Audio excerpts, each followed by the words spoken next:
Okay, who that's actually genuinely cute, what the hell? Genshin Impact has been a blast to play, a beautiful world, a huge roster of quirky characters and fun elemental gameplay that always feels satisfying. During my playtime, I stumbled upon another game with a similar name, Honkai Impact. And for those of you who don't know what the game is, before Genshin there was Honkai, a game developed and published by miHoYo in October 2016. The game is a predecessor to Genshin Impact, released in September 2020. After playing both of these games, I think it would be interesting to talk about what miHoYo decided to do differently this time around for Genshin Impact. The most obvious thing is what genre each game falls into. Both games fall into the anime-styled gacha game category. miHoYo decided to up the scale of Genshin Impact massively, being a huge open world, as miHoYo's game developing capability increased over the years, especially following the release of one of their most successful titles, Honkai Impact. Honkai is a sci-fi 3D action game where most of the gameplay takes place in stages the game set up for you. The game does have an open world component in the form of Samsara or post-Honkai Odyssey, though much smaller in scale with minimal interactivity. Both games are heavily story-driven. This time around, Genshin Impact have us follow the traveler from another world. The traveler is an undefined character, as in their traits are up to the player to decide.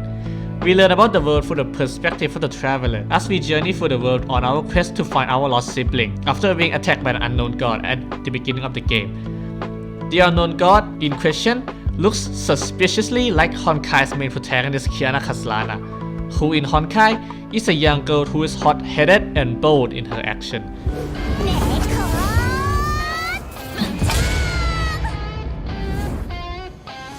Now I say she's the main protagonist because sometimes we also get to follow other characters. Technically, you assume the role of an unnamed captain when you started the game, but story-wise, this captain barely if ever get acknowledged by anyone, so I'm not counting this.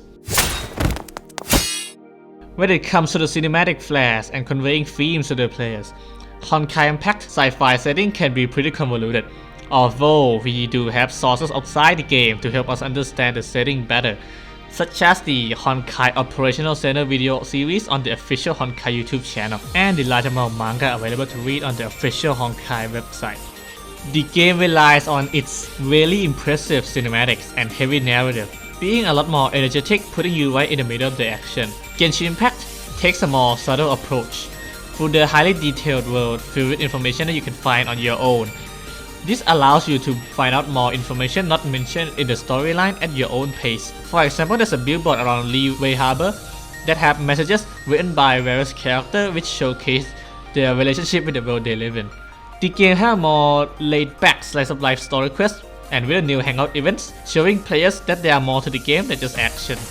The game also contains some really creative 2.5D storytelling section. It looks something like from a children's storybook, for example.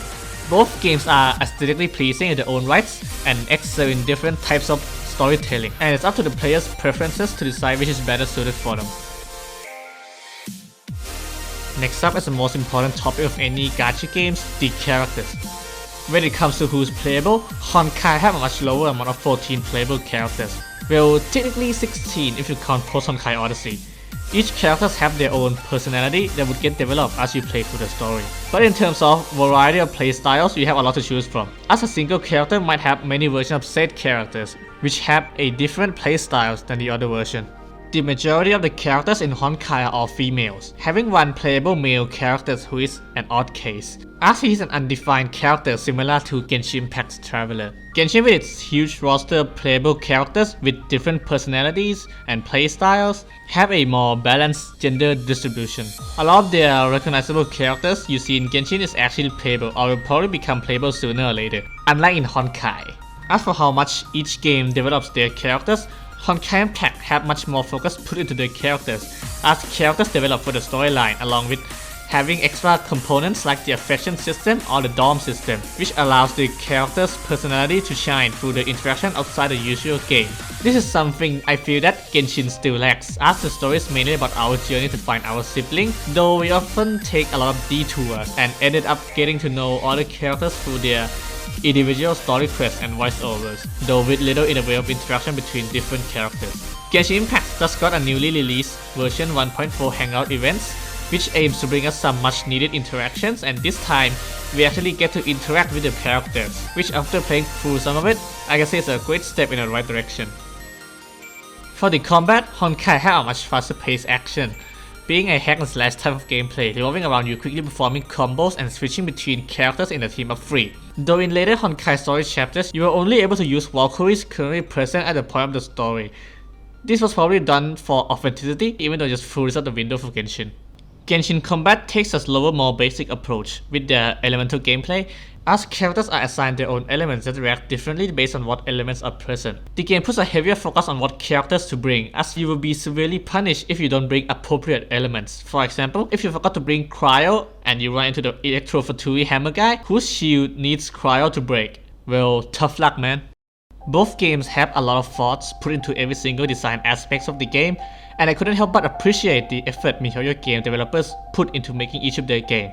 Genshin Impact is a product from years of experience MiHoYo had in Honkai Impact 3. The game leans into its addicting gameplay, as the slower paced gameplay puts a heavier emphasis into team composition, which allows the game's satisfying gameplay to shine with their unique elemental system. While the story is still in its early stages and a lot of the characters have yet to have any meaningful development, I'm hopeful that MiHoYo will be putting out amazing storylines down the road. As for Honkai Impact, the game appeals lies in its fast electrifying gameplay, putting you on the edge of your seat, especially on difficult boss stages, along with the amazing high quality cinematics and the heavy narrative behind them, giving you a very enjoyable experience through the playtime. Overall, if you haven't had a chance to play any of these games mentioned in the video, I recommend giving both games a try, because such high quality games is quite hard to come by in the modern gaming market. What are your views on how these two games operates? Have I missed any topics you thought I should have touched on? Let me know in the comments. Oh, and leave a like if you enjoyed the video. That's about it. See you later on the next video.